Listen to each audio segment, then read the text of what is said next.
Pagani booth with the Huayra BC, the Huayra Roadster, It obviously was a real another BC. championship, because these guys, they didn't think they'd have a job, let alone go and win the world championship. So a very special. We have Jensen Button on the stage there talking right now. I'll never forget. Ross Broom will never forget, and everyone that was involved will never forget that experience that we had, coming from such lows to such highs, and then towards the end of the year, we weren't performing. You know, I must say, I couldn't deal with the pressure. I struggled with the pressure.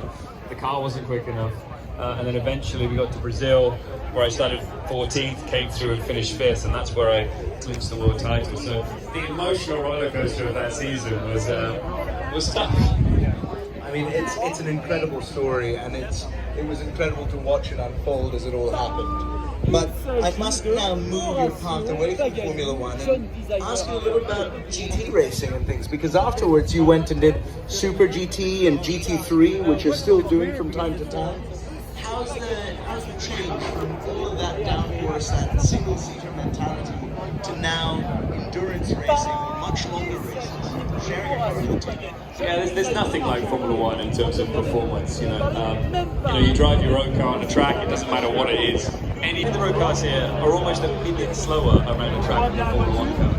And I'm talking about a 2-minute track. So it's insane how good a Formula One car is doing what it does best. I've always asked about the top speed of an F1 car. That doesn't matter. It doesn't matter that it only does 225 miles an hour. It's about how quick it gets from A all the way around the track to the end, to B. Nothing does it like a Formula One car. So I knew that stepping away, but I want to do it. It's such a festival. This is one of the most wonderful festivals I've ever been to, and really enjoying what we all love, which is motorcars. And Le Mans is just like a proper festival feeling, and getting to see some wonderful motorcars racing. Well, I mean, you've got to love someone who says it doesn't matter, you know, you're doing 225 miles an hour only. But it's the truth, you know, the cornering forces, the braking, everything you're doing, those cars are a massive workout. And every step down is still a massive workout.